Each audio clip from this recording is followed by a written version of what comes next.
दिनै नों अनजालिखौ गोसोखांदों। दिनै नों अनजालिखौ गोसोखांदों। बै समाव नोंजों वाट्सएपआव चैटिं खालामनायखौ मिन्थिया मानो मा जाखो दिनै बे आंनि गोसोखौ दिनै नोंखौ मानोबा जोबोर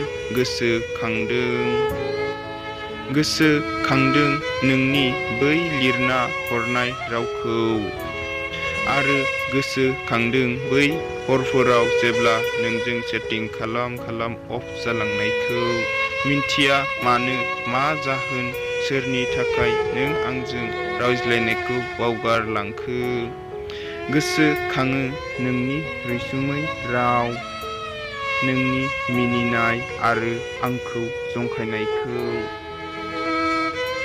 मिन्थिना मोनला दिनै बे आंनि गोसोखौ मायाबाथ' जाबाय बे आंनि गोसोआ दिनै नोंखौ जोबोर गोसोखांदों।